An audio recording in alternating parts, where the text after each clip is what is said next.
ભાભર શહેર સહિત ગુજરાતમાં પતંગ ઉત્સવ નજીક આવતા બજારમાં પતંગ અને દોરીના સ્ટોલ પર ભારે ભીડ જોવા મળી રહી છે। સરકાર દ્વારા પ્રતિબંધિત હોવા છતાં ચાઇનીઝ દોરીનું વેચાણ હજુ પણ ગુપ્ત રીતે થતું હોવાની ફરિયાદો સતત મળી રહી છે। જો સંબંધિત વિભાગો દ્વારા ભાભરમાં આવેલા નાના મોટા પતંગ દોરીના સ્ટોલ પર સઘન ચેકિંગ કરવામાં આવે તો ચાઇનીઝ દોરીનો મોટો જથ્થો મળવાની પૂરી શક્યતા છે।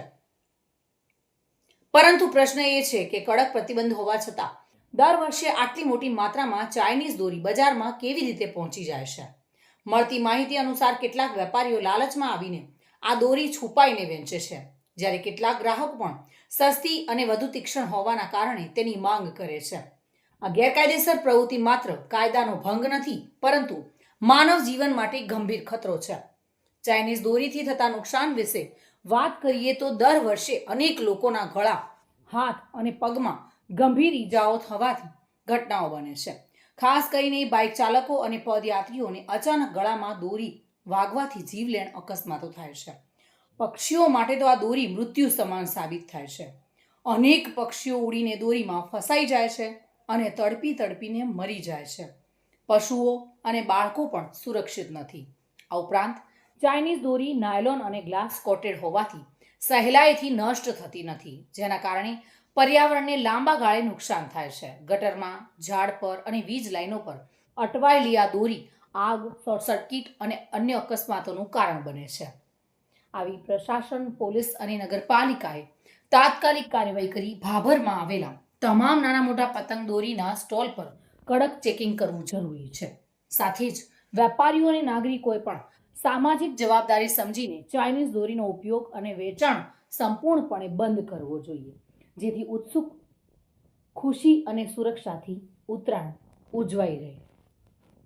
પહેલાં તો ભાભર શહેર અને ભાભર તાલુકાને વેપારીને અને જે હાઈવે માથે જે પતંગ દોરાના જે સ્ટેન્ડ બનાવ્યા છે ને, એમને તો પહેલી મારી એક વિનંતી છે કે તમે ચાઇના દોરી વેચતા હોય તો વેચજો મત।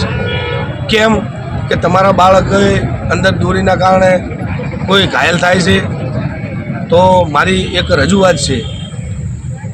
બીજું, મારે આપણે ભાભર પીએસઆઈને અને આપણા લોકલાડીલા મામલતદાર સાહેબને મારી એક વિનંતી છે કે આપણે ભાભરના વેપારીનો આપણો વિરોધ નથી, ધંધો કરે એનો વિરોધ નથી, પણ પીએસઆઈ અને મામલતદાર સાહેબને ફેર વતી મારી વિનંતી છે કે તમે ભાભર શહેરની અંદર તમે જે દોરીના પતંગના જે સ્ટેન્ડ બનાવ્યા છે, કોઈ દુકાનો મોટી મોટી છે, ત્યાં તમે તપાસ કરો।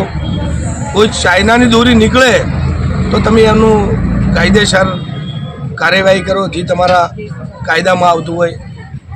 બીજો મારો એક સવાલ છે, હવે જે અત્યારે યુવાનો છે, કોઈ નિશાળિયા છે, આવા હરેક ફિરકીના પતંગના જે એમના મા બાપ જોડે પહેલી માગણી કરે છે કે ઉત્તરાયણ આવે એટલે કે એવી માગણી કરે છે કે અમને ચાઇનાની દોરી અપાવો, પતંગ અપાવો। પણ મારે ભાભર શહેર, ભાભર તાલુકાને અને ખેડૂતને એમના પતંગ દોરા લેવાવાળા જે નિશાળીઓને અને એમના મા બાપને મારી એક રજૂઆત છે કે તમારા છોકરા તમારી જોડે આવી માગણી કરે ને ચાઇના દોરીની, તો તમે પૈસા નહીં આલો। સતીશ ચૌહાણ સાથે bureau report, today Gujarati news.